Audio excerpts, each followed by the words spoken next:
E estamos aqui com um dos papas da neuroarquitetura no Brasil, que a gente tem a honra de receber em Brasília, Ricardo Meira, que convidou até fazer as honras. Ricardo, boa tarde. Tudo bem, Babi? Olha só, como a gente teve problemas de agenda nas últimas semanas e eu participei só por gravação, falei, quando eu vier, eu vou vir em dupla para compensar, né? E que Então, dupla. trouxe aqui meu grande amigo, meu colega, meu parceiro de trabalho também, professor Lori Kriesel, né? Um arquiteto, não tenho receio de dizer que é o maior nome relacionado à neuroarquitetura no Brasil hoje.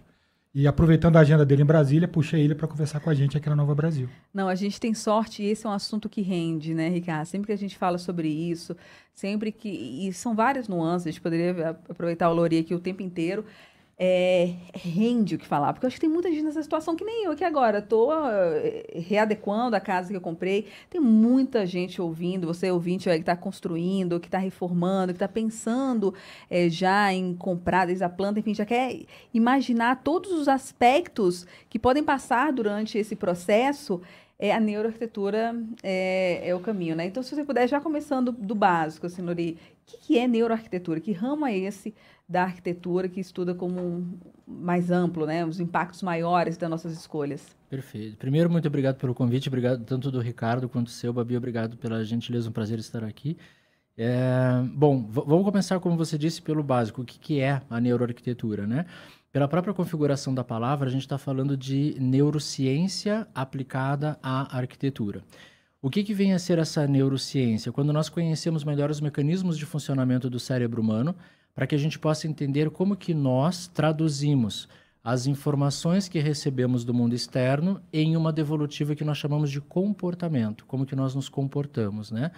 Em rápidas palavras, estamos falando sobre isso. Essa inserção do tema, ela vem abrangendo diversas áreas. Então, hoje a gente ouve muito falar sobre neuromarketing, neurobusiness, neuroeconomia e a arquitetura também se valida disso. Obviamente que cada uma das áreas traz esses conhecimentos para a aplicabilidade do seu nicho específico. Nós aqui falamos sobre como o ambiente, como que o espaço de fato pode impactar o nosso comportamento. E é mais cotidiano do que a gente possa imaginar, Babi. Pois é, mais cotidiano. A gente fala muito dessa questão de iluminação, de luz. Às vezes, e eu tinha, antes de entender, antes do Ricardo aqui, toda semana que virou meu consultor particular também aqui, era um era um sentimento que a gente não sabia nem traduzir. E como impacta, né? Assim, o que você acha mais clássico, assim? O que você acha mais óbvio que quando o pessoal começa a entender o funcionamento, fala, é isso. Que às vezes nem consciente é. Perfeito. Vamos começar então pelo que a gente chama de campo perceptivo, né? Como que nós percebemos o que está ao nosso redor. Vamos trazer alguma coisa bem cotidiana que passa por todo mundo, né? Que a gente consegue entender muito bem. Vamos imaginar, por exemplo, o ato de chegarmos em casa. Então, depois de um dia de trabalho, você está chegando em casa e vamos imaginar que essa casa, o ambiente que você reconhece plenamente, domina ele, se apresenta a você aos moldes do que você chamaria de organizada. Você tem uma relação com chegar em casa. Nossa, depois desse dia de trabalho, coisa boa, vou me jogar no sofá, vou ficar com a minha família, com os meus filhos, brincar com o meu cachorro, assistir uma série, enfim. Você tem um impacto emocional, psíquico e comportamental com o ato de chegar em casa. Mas se você está chegando em casa e essa casa se apresenta a você aos moldes do que você chamaria de desorganizada, você tem uma outra relação com o mesmo ato de chegar em casa. Nossa, depois desse dia de trabalho, cansado, ainda vou ter que arrumar isso, cuidar daquilo, fazer isso ou aquele outro. Ou seja, mudou completamente o seu fator de chegar em casa. Mas olha que interessante, Babi. É a mesma casa, com as mesmas coisas, só que expostos a você de forma diferente. A neuroarquitetura, ela se dedica a isso, a entender como que nós podemos configurar o espaço, organizar esse espaço para que aos moldes do usuário a gente sempre tenha uma experiência de viver aquele ambiente de uma forma qualificada e positiva. Então, a neuroarquitetura se embasa muito dentro desses aspectos. E aí, claro, que tem várias subdivisões e inúmeros conceitos dentro. A gente começa a falar sobre neurodesign, sobre neuroiluminação, que você falava agora um pouco sobre iluminação. Então, nós temos vários aspectos que eles são perceptivos a nós, visualmente falando, mas tem outras sensorialidades envolvidas. A própria neurociência já nos mostra hoje que nós temos muito mais do que aqueles 5 sentidos que a gente sempre falou, né? Uau. Nós temos vários outros sentidos. Vou dar um exemplo também de uma coisa bem cotidiana. Nós temos um sentido, por exemplo, que é o sentido de equilíbrio. A gente pode pensar num primeiro momento o equilíbrio corpóreo, e é verdade, a gente está sempre preocupado em não cair, não tropeçar, não tombar em alguma coisa. Mas nós também temos uma relação de equilíbrio com a percepção que nós temos onde nós estamos. Por isso que normalmente as pessoas se incomodam, por exemplo, com um quadro torto na parede. Olha. O quadro torto na parede, ele me dá uma sensação de desequilíbrio no meu movimento perceptivo. Então, eu tendo autonomia, eu vou lá e arrumo o quadro, porque me incomoda muito. Se eu não tenho essa autonomia, aquele elemento o tempo inteiro está me chamando a atenção de uma forma desconfortável. Só que nós também podemos usar isso na neuroarquitetura como uma técnica. Vamos imaginar assim, imagine que você chega em um ambiente e você tem uma parede com um grande arsenal de quadros, né, que a gente chama de composição, uma grande composição de quadros. Se só um desses quadros estiver torto, qual que você vai ver primeiro? O torto. Eu posso usar isso como uma técnica para que aquele elemento seja o primeiro a ser visualizado no ambiente e depois as outras coisas. Então, a neuroarquitetura ela trata disso, de entendermos como que eu consigo colocar inputs sensórios no ambiente, mesmo que eles sejam, entre aspas, irracionais, porque nesse caso é uma sensorialidade de equilíbrio, para eu causar uma dinâmica de experiência. Não, primeiro as pessoas vão prestar atenção nisso e depois no resto do espaço. Então a gente tem aí um arsenal de coisa para conversarmos. Hein? E olha que interessante que ele comentou, um ambiente em que você entende como organizado. Isso é muito importante porque o determinado ambiente pode parecer organizado para mim e não para você. Não é uma apologia do caos, muito pelo contrário. Mas eu imagino que haja níveis de tolerância a uma certa desorganização que é muito subjetivo. E essa importância de você fugir das receitas prontas e reconhecer a subjetividade até na percepção do espaço também é muito importante. Exato, porque em todos esses julgamentos a gente coloca algo chamado juízo de valor, né? Então, às vezes tem o Carlos comentou sobre a organização e desorganização. Isso é um juízo de valor. Porque às vezes tem algumas pessoas que têm vários materiais na sua mesa de trabalho, por exemplo. E quando uma pessoa externa chega, pode olhar e dizer assim, nossa, eu vou dar uma arrumada nessa mesa. E aquela pessoa que usa a mesa assim, ó, não mexe em nada porque eu sei exatamente onde está cada coisa. Ou seja, nesse padrão organizacional, não estamos dizendo que é bem organizado ou mal organizado, neste padrão organizacional eu tenho um mapeamento pronto. E isso a gente também vê em neuroarquitetura quando a gente usa uma areazinha cerebral nossa chamada hipocampo, que ela faz o mapeamento do espaço, ela que me ajuda a navegar pelo espaço, tanto no macro, o ambiente em si, quanto no micro, as coisas que estão aqui dentro. Então a gente cria como se fosse um GPS mental. E, por exemplo, se agora você ligar para o seu marido, você consegue dizer, na minha terceira gaveta, embaixo de tal coisa, você vai achar, né? Você tem um mapa mental muito bem estruturado. E isso vai estar dentro de uma questão de juízo de valor. Normalmente, nós adotamos o juízo de valor para elementos externos, né? Quando eu, Lori, vou à sua casa, eu vou levar os meus padrões de juízo de valor para avaliar a sua casa, ao passo que você a avalia de uma outra forma. Então, por isso que a gente chama de juízo de valor, eu carrego comigo. Mas, como o Ricardo disse, quando nós vamos entrar na seara do projeto, nós vamos identificar se é um projeto pessoalizado, por exemplo, Babi e sua família, morando na sua residência, ou se é um projeto mais coletivizado. Por exemplo, uma loja, um restaurante, aí eu vou entender como que o grupo... A maioria exatamente. Vai se comportar. E aí a gente começa a ter ali paralelos muito diretos com o neuromarketing, por exemplo, que a gente já vai entrar na parte de conhecimento de público por grupos, né? A gente fala sobre várias conformações de como a gente pode fazer isso, arquétipos e etc, né? Aí o marketing também já se alinha muito com o que a gente faz. Legal. E uma dica assim, que você sempre dá para ambientes para relaxar, dado o nosso contexto, que eu adorei um dia que o Ricardo falou, não, só o branco em algum país oriental é luto, a gente é preta, é luto. Então, assim, gente, inclusive, olha, vale a pena seguir as redes sociais do Lori Criso, é fácil demais, que aí ele dá essas várias dicas. Aí eu achei muito interessante, é como ter um ambiente para relaxar, pela neurociência explica, né? Tem dicas essas mais... assim, que são universais para o nosso aqui, para o brasileiro, que você possa dar algumas dicas? Isso. A gente pode trazer, assim, por recortes ainda assim, né? Porque se a gente considerar que o Brasil é quase um continente, né?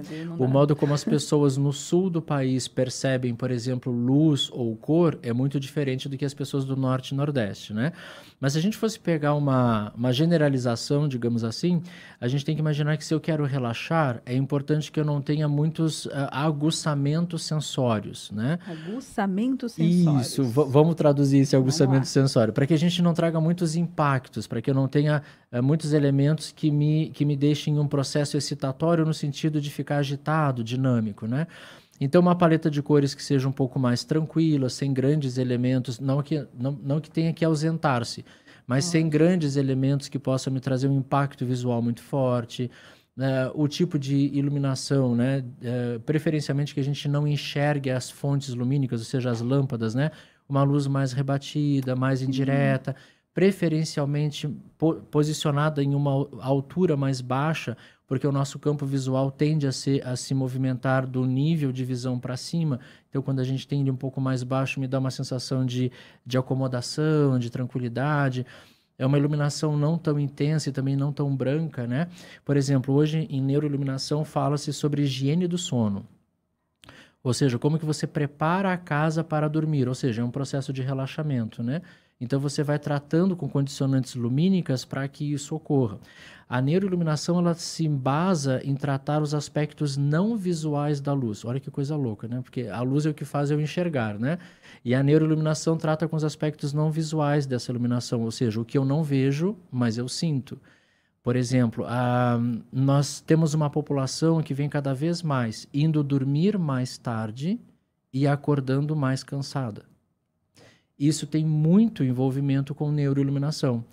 A luminosidade que nós temos na nossa casa, mas também de atributos que nós usamos, tela da TV, tela do tablet, do celular, enfim, e o tipo de iluminação que usamos em casa, são iluminações que entram no meu sistema endócrino e aí eu começo a alterar minha produção hormonal. Como, por exemplo, produzo mais cortisol do que deveria, que o cortisol também é conhecido como hormônio do estresse. Então, eu vou tendo um sobrecarregar do meu organismo na parte endócrina e isso vai resultar em algumas coisas. Eu vou ter sono cada vez mais tarde, a minha qualidade de sono baixa, eu acordo relativamente cansado. Então, a gente tem aí alguns aspectos que nos ajudam a favorecer, né, ou nos ajudam ou favorecem essa condicionante de relaxamento. E aí, a diminuição dos pontos sensórios é bem importante. Ela também inibe a produção de melatonina, por exemplo. Exatamente, né? que é o oposto, né? Porque, teoricamente, fala-se, então, que o cortisol é conhecido como hormônio do estresse, mas ele não é ruim. Nós produzimos naturalmente cortisol. Quando acordamos pela manhã, a gente tem um pico de cortisol. É ele que faz com que a gente levante da cama, tome café, tome banho, se vista, vá trabalhar e etc. Só que numa condicionante natural, ao longo do dia, nós vamos parando de produzir cortisol e ao final do dia começamos a produzir mais melatonina, que é o hormônio oposto que me leva a um relaxamento. O problema é que, como eu estou suscetível, vamos imaginar o que seria a situação natural.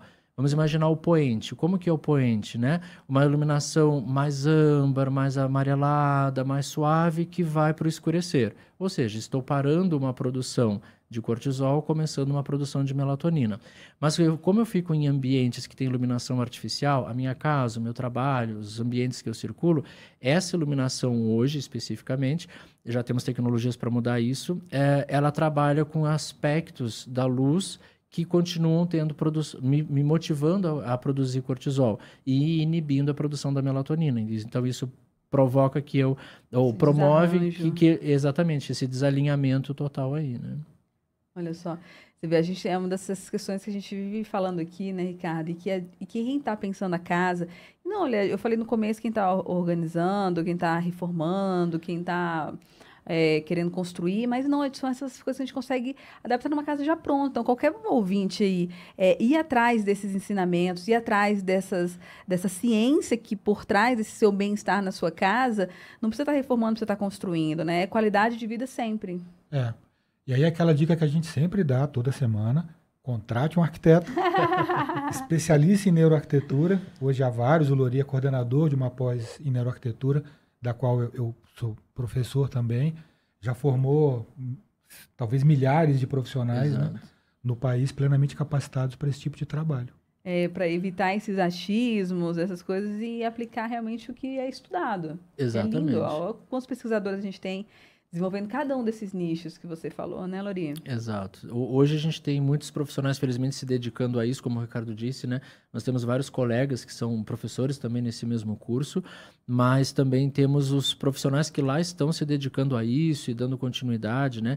E internacionalmente isso vem ganhando uma força cada vez maior. Vários nichos de mercado hoje se retransformaram especificamente com a chegada da neurociência.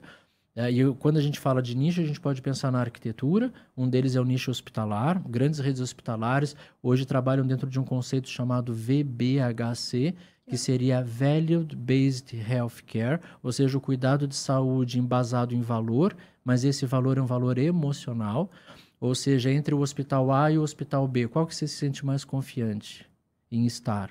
Então, o ambiente faz parte disso, não apenas para o paciente, né, que seria o usuário final, mas também para a equipe de corpo clínico, corpo administrativo, enfim, então cria-se um novo modelo. Para nós arquitetos é muito bom, porque a gente sabe que está entregando uma experiência qualificada a todos os usuários, mas para as redes hospitalares verdadeiramente virou um modelo de negócios, né? Então, por exemplo, você, Babi, gestante, eu questiono você assim, não precisa responder, só hipotético. Eu questiono você assim, onde você quer ter o seu próximo bebê? Você vai me dizer assim, no hospital A ou na maternidade B, por exemplo. E eu digo para você assim, por quê? E você vai me responder, porque lá eu me sinto segura, eu sei que se acontecer alguma coisa eu tenho todo o respaldo, sei que o meu bebê vai estar muito bem amparado e tal. E aí eu digo assim, Babi, mas você sabia que lá onde você quer é mais caro? Provavelmente você vai me dizer assim, eu não me importo. Isso é o VBHC. É o valor que você dá àquele hospital, àquela maternidade, pelo que ela passa para você como uma segurança psicológica. Ou seja, virou um modelo de negócio onde a neuroarquitetura embasa como que isso vai acontecer. O hospital tem que passar essa imagem, né? Mas outros grandes nichos também se alteraram por causa de... Escola, eu vejo tudo. muito isso, né? Assim, eu tirei o meu filho de escola que parecia uma sensação de prisão, assim. E a criança, gente, meu priminho foi visitar uns colégios com a minha prima, o filho da minha prima, né? O menino tem 3 anos, 3, 4 anos, foi lá. Nossa, que parece uma prisão. Ela nem entrou, porque você está causando esse sentimento. Já fora Pro filho dela, ela nem entrou. E eu tirei o meu e ficava num subsolo. Por mais que eles falassem, mas é isso. Por mais que eles falassem que tinha arejado, tinha não sei o quê. Eu falei, não vou deixar meu filho nesse negócio assim. Por mais que era mais cômodo para mim. Mas eu falei, eu vou me enrolar, porque quem é pai sabe que a adaptação é o caos na Terra. Mas eu falei, não vou deixar meu filho, assim, estou indo num lugar que estou pagando, estou trabalhando mais. Mas sabe que uma sensação de aconchego mesmo, de casa, Sim. de... E meu filho adora, tá lá rolando na lama, tá ali num monte de árvore, que é isso, é o bem-estar das árvores que tem lá. A gente teve toda uma dificuldade de adaptação, mas eu falei, cara, eu vou pagar mais, a gente vai ter uma logística que não vai ser fácil, mas eu vou nesse lugar que eu me sinto melhor. A sua segurança psicológica é maior. Exatamente. É nisso que se embasa. E era um né? sofrimento que eu tava tendo deixando meu filho no outro lugar, assim, que não dava nem para explicar, mas por quê? Não sei. Sim. Não quero parecido. E é um nicho escolar que também está, além do hospitalar, um nicho escolar que está se adequando, tentando trazer esse conforto maior para as crianças, para os pais também. E a gente paga mais por isso. Assim, exatamente. Se for preciso. E aqui, falando de arquitetura, estamos dentro disso, né? Mas o Ricardo, por exemplo, ele é muito vinculado com as áreas de neuromarketing, neurobusiness. Nós temos áreas, né, para que a gente migre um pouquinho, temos setores inteiros de produção fabril, industrial, que se alteraram com a chegada, por exemplo, do que a gente trata em neuroarquitetura também, na parte de neurodesign. Nós trabalhamos o neurodesign muito mais para o ambiente em si, como a parte de design de interiores, mas também o unitário, como mobiliário, objetos, enfim.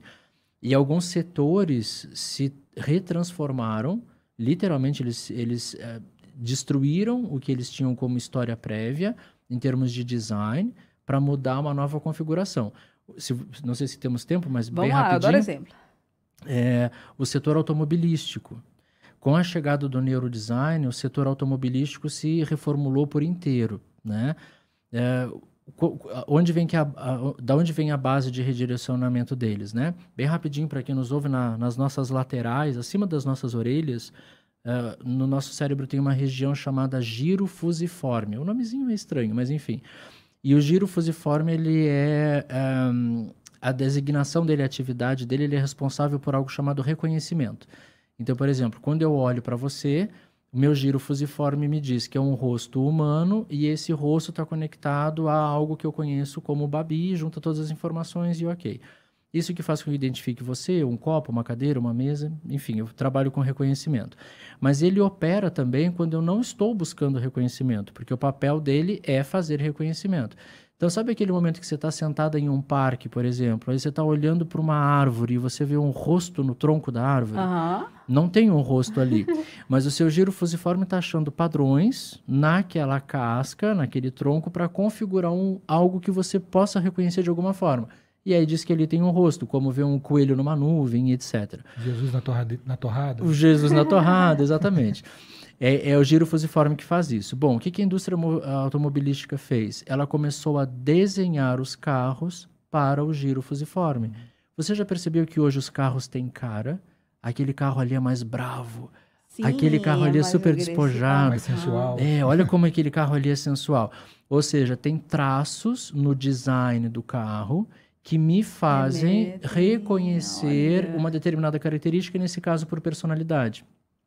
Então, se eu me identifico com essa personalidade, eu julgo que aquele carro é para mim. Então, eu consigo atingir os públicos dessa forma também. E, claro, essa informação vai para o neuromarketing, e aí como que vai ser a propaganda televisiva desses carros? É completamente diferente.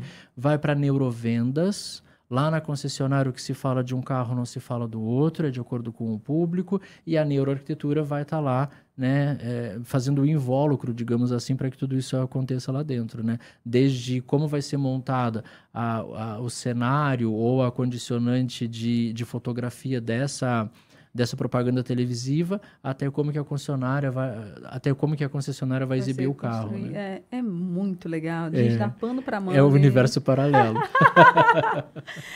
Eu adoro, eu aprendo, eu me divirto muito aqui. Toda segunda, ainda mais agora, a gente está ouvindo aqui o Lori Crisel, ele que do Sul, veio exatamente para palestrar e falar sobre esse assunto aqui para arquitetos e pessoas da área como um todo em Brasília.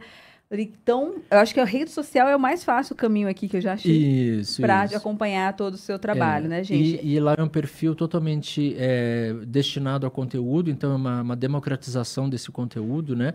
É só acompanhar, toda semana saem vários materiais ali, e não apenas a minha perspectiva sobre, mas eu sempre embaso ali de onde vêm os estudos, enfim, é só dar uma olhadinha lá que tem bastante coisa. Tem bastante coisa. Tem uns livros aqui, até que a gente já viu também, o do Ninho Animais, Arquitetos, aquele livro que a gente leu também aqui. Tem muito conteúdo bacana, gente. Então, olha, vai lá no Instagram, Lori Crisel, LORICRIZEL, você encontra um pouquinho mais sobre essas informações que a gente discutiu aqui. Ricardo, muito obrigada. Mais uma vez, trazer pessoas maravilhosas como essa aqui, referência de neuroarquitetura aqui, que está no Distrito Federal e está no nosso programa para dividir conhecimento com a gente. E, Lori, obrigado por ter aceito o convite e compartilhar conhecimento com a gente. Posso avisar do evento de amanhã? Ai, pode? É Dessa aberto? Semana, Ai, meu Deus, agora pronto, é a agenda amanhã. A gente vai ter um evento organizado pelo CalDF, do qual honrosamente sou o presidente, né? E o Sebrae DF, o Neuroarquitetura Summit, já é o 3º ano. Ele é voltado especialmente para profissionais de arquitetura e design, mas como é um evento aberto, quem é interessado, curioso, pode participar também, desde que se inscreva, né? Ele começa amanhã, teremos um workshop de neuroarquitetura voltado a espaços corporativos, com o professor Oliveira Júnior, e à noite, às 19 horas, na sede do CalDF, um evento, né, de democratização desse conteúdo aberto ao público mediante inscrição. E na quarta e na quinta, uma imersão, um bootcamp para arquitetos, organizado e promovido pelo Sebrae, com esse ilustríssimo senhor aqui, lá no Sebrae Lab. Só entrar no site do CalDF ou no perfil do Instagram, tem um linkzinho ali para se inscrever e todos são bem-vindos. Deixa eu conferir aqui, tudo que o pessoal fala aí, ó, tá aqui, no Linktree. Tá aqui, ó, CalDF Oficial. Só para facilitar a vida dos ouvintes, a CalDF Oficial tem aqui no Linktree. Você tem já os posts aqui também falando do evento, dando mais detalhes, e a inscrição que você faz aqui. Tá aqui, inscrição Neuroarquitetura Summit 2024. Lindeza, obrigada. Ricardo, obrigado mais uma vez. Um prazer, obrigado.